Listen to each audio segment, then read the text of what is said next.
Andito kami ngayon sa Halloween party ng mga bata. Medyo creepy lang makatingin tong isang to pero okay lang. Nagpa-picture nga sila dito kay Pennywise. Tapos ayan ulit siya, gusto talagang manakot. Andito nga pala tayo today sa Lakeshore Christmas Village. Almost 6 PM na kami nakadating dito. Kaninang hapon pala pumunta tayo sa may SM San Fernando. So around 20 to 30 minutes drive lang ito galing sa Mabalacat. Nag-register kasi kami ng trick or treat ng mga bata, libre lang naman. Nako, talaga nga naman Paskong Pasko na kahit sa ang mall ka magpunta. Nahirapan ako maghanap ng parking dito kanina kaya ayan, hinanap ko pa sila. Tapos na nga yung trick or treat nung nakita ko sila. Pero okay lang naman. Nag-enjoy naman sila at na-flex nila tong costume nila dito sa mall. Ayan, kasama natin si Zorro pa rin. Kasama ang kanyang kuya Luffy. One Piece ang kanilang costume for this year's Halloween. After nyan, dumiretso na nga agad kami sa Mexico, Pampanga. Around 15 minutes drive lang to galing sa San Fernando. Di ko alam no na ang layo pala ng mararating ng 50 pesos mo dito sa Lakeshore. Medyo madaming tao pero mabilis naman kami nakapasok sa pila. Ready nyo dapat battery ng cellphone nyo dito kasi talagang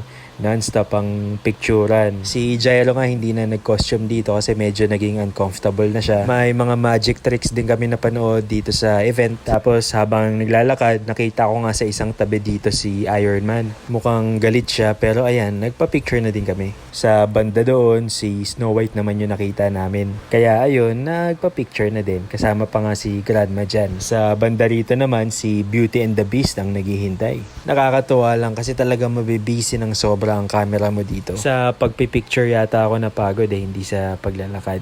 Banda rito, akala ko si Boss Baby yung nakita namin. Si Coco Melon pala to. Marami din silang mga rides dito. Averagely 70 pesos per ride. Nung time na yan, wala pa masyadong sumasakay kasi andun sa may event ng trick or treat. Sadly, wala pa silang ino-offer na ride all you can. Mas sulit sana yon. Not bad na din kasi magaganda din naman yung mga rides sila dito. Open pala tong park na to from 1 PM till 12 midnight.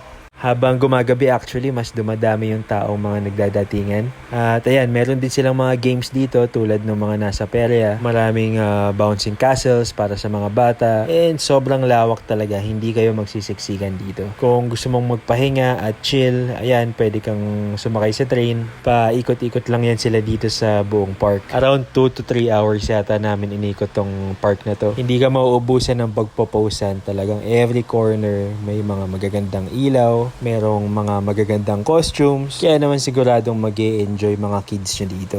Meron nga din sila ditong Candy Village. Ayan, puro candies, lollipops, kung ano-ano pang mga hulma ng tsokolate. Talagang matatakam ka nga naman. Meron din mga nagtitinda dyan sa gilid kung sakaling mag-crave ka. Pwede kang bumili ng mga candies or kahit anong matatamis, meron sila dyan. Ayan nga, may nakita pa akong giant lollipop at sugar daddy. Meron din. Meron din silang glowing garden dito. Talagang mabubuhay ang mata mo sa naggagandahang mga ilaw, decorations, at kung ano-ano pang mga design nila dyan. Guys, itong Lakeshore nga pala, nasa tabi lang to mismo ng NLEX. For exact direction, pwede nyo siyang isearch sa Google Maps or sa Waze. Search nyo lang Lakeshore, Pampanga. Sobrang layo ng mararating ng 50 pesos nyo dito. Siguro perfect na punta dito hapon, no? Para makita nyo pa yung view ng lake mismo. Masarap din kasi maglakad-lakad dun sa palibot ng lake.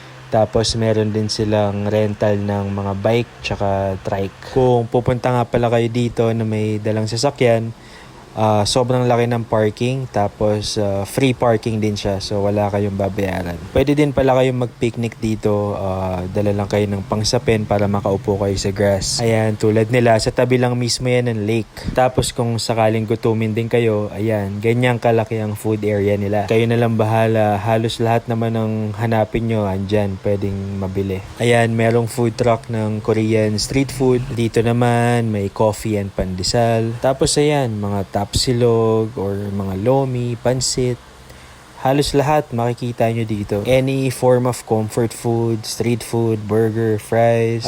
Syempre yan, hindi mawawala ang ihaw-ihaw. Meron din silang area na pwede kang mag-shopping. May mga bags, may mga damit. At kung ano-ano pang mga accessories. Yan, napahaba na yung vlog natin. Ang sarap lang kasi mag-share kasi talagang sulit na sulit ang 50 pesos nyo dito. So, I hope you guys are enjoying your vacation. Mag-ingat tayong lahat and I'll see you guys tomorrow.